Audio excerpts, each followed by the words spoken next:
Welcome to the 4Heroes podcast. Today, we have another live recording from the 4Heroes Huddle, a local gathering of law enforcement officers who are seeking hope and help from God's Word. Chaplain Frank Mercer continues walking through the biblical narrative and in this episode reaches the book of Joshua. God's people lost Moses, the man who delivered them out of slavery in Egypt. But God raises up a new leader, Joshua. And like Frank says, the book offers invaluable leadership lessons. Number one, no one is indispensable. And what would our lives and leadership look like if we were willing to consider preparing for our inevitable absence?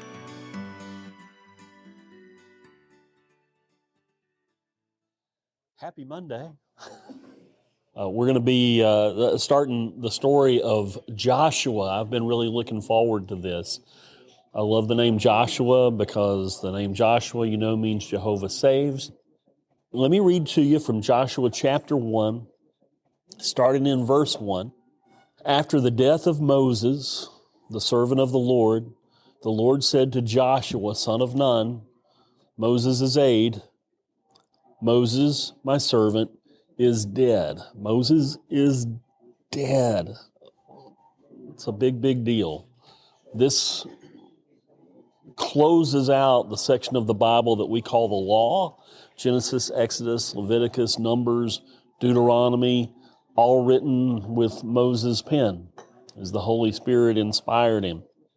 It moves into a new section of the Bible called history, which is Joshua, Judges, Ruth, 1st, 2nd Samuel, 1st, 2nd Kings, 1st, 2nd Chronicles, Ezra, Nehemiah, and Esther. 12 books in the Old Testament section called history.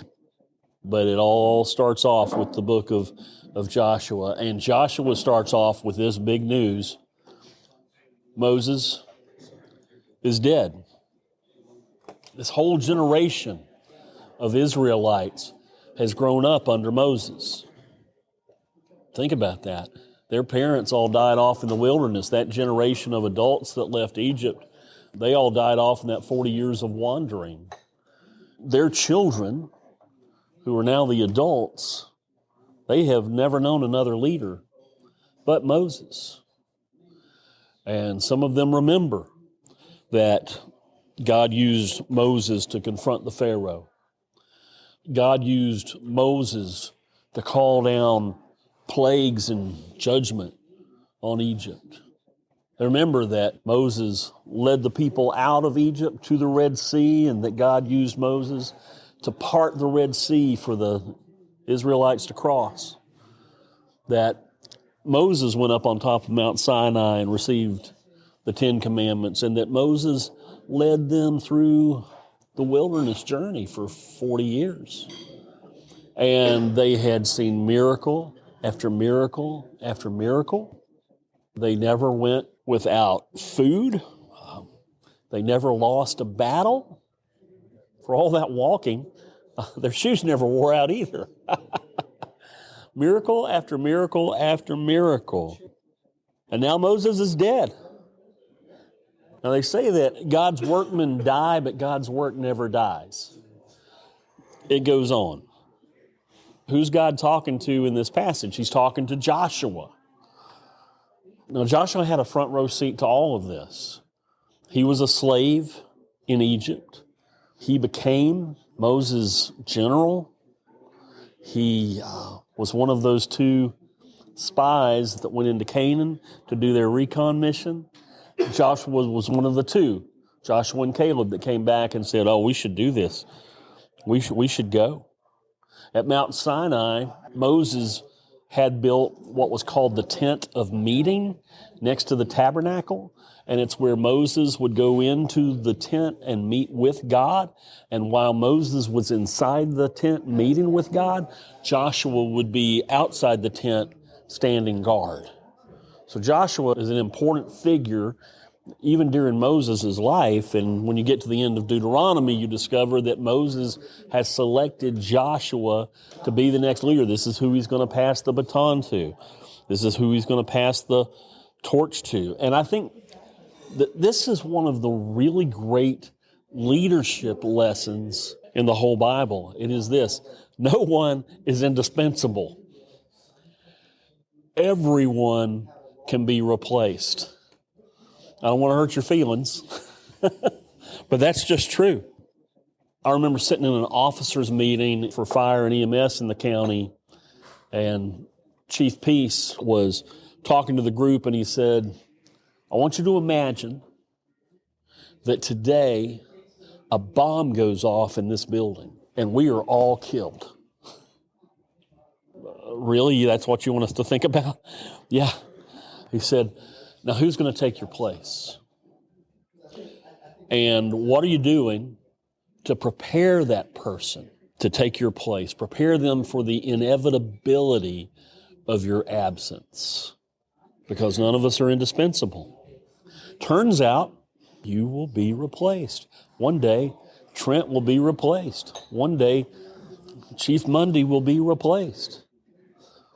How many years have you been with Tyrone PD? 40. 40 years. 4 decades. You're going to be replaced. I'm going to be replaced. There really are a lot of fish in the sea. And God has a purpose that extends beyond our moment. He does. You ever go down to Cracker Barrel? You go into Cracker Barrel and look up on the walls and you see these old pictures of old people. And you don't know who they are. Those people all mattered to somebody. And they're gone. And now their picture's just hanging on the wall at the Cracker Barrel. We have this moment, and it's over, like a vapor. Moses is dead. And the people are going to grieve and mourn him for 40 days. They're going to feel helpless. They're going to feel hopeless. But we should never lose hope. Never lose hope. Because Moses is dead, but God's alive and well, His promises are not dead.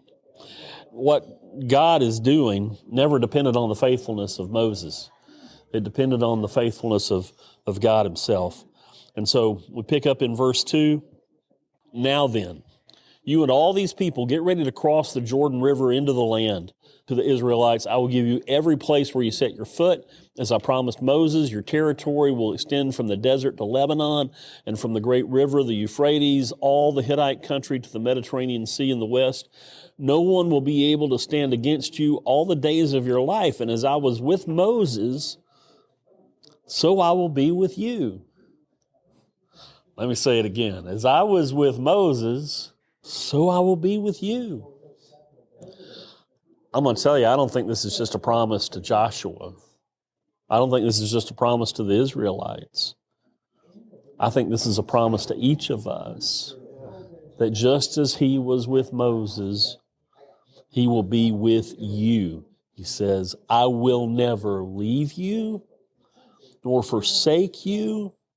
In verse 6, be strong and courageous, because you will lead the people to inherit the land I swore to their ancestors to give them. Verse 7, be strong and courageous. Be careful to obey all the law my servant Moses gave you. Do not turn from it to the right or to the left, that you may succeed wherever you go, and keep the book of the law always on your lips. Meditate on it day and night, so that you may be careful to do everything written in it, and then you'll be prosperous and successful. Have I not commanded you? And he says it again. Be strong and courageous. We're kind of working on a theme here. Do not be afraid. Do not be discouraged, for the Lord your God will be with you. Wherever you go, the Lord your God will be with you wherever you go. Why does God keep repeating this phrase, be strong and courageous? He doesn't stutter. It's not a speech impediment. It's emphasis, He's making a point.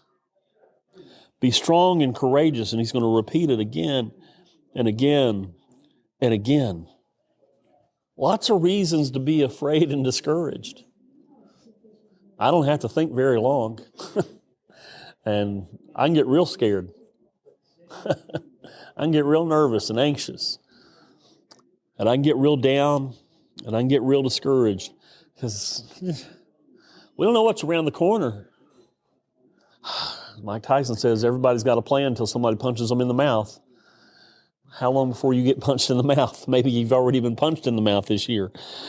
Oh, there are going to be ups and downs and twists and turns, things that we did not anticipate, things that we could not anticipate.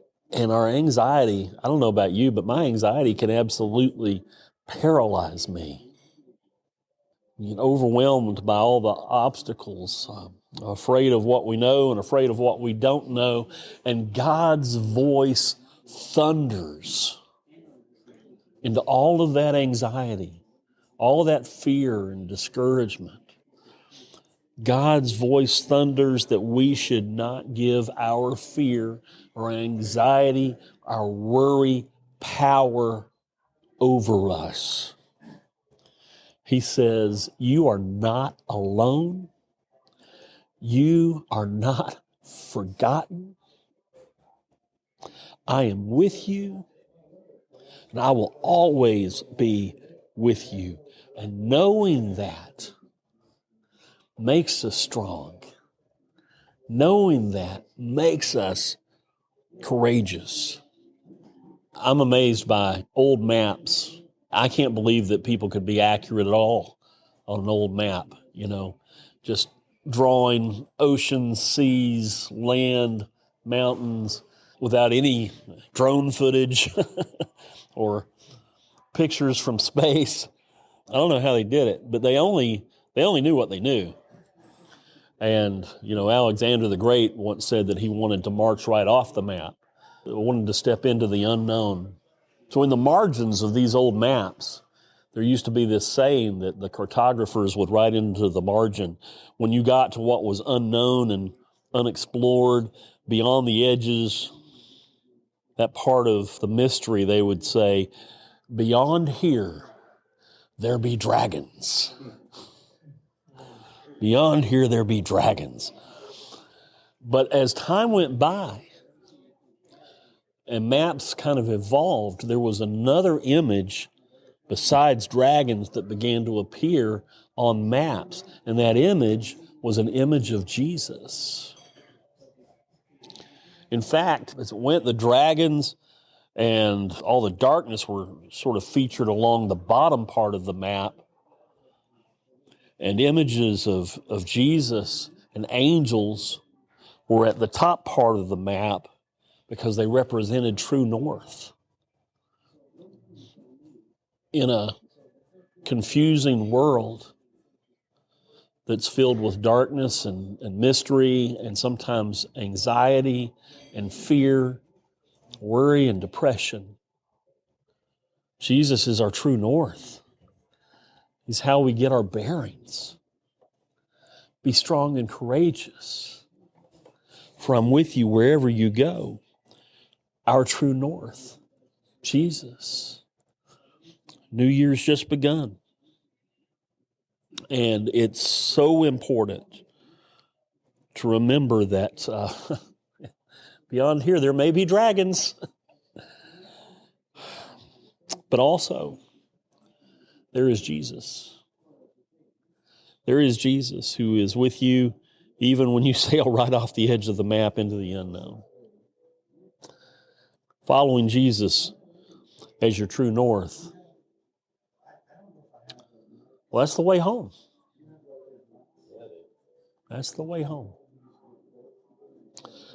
And that's all I got to say about that. So let me pray with you, okay?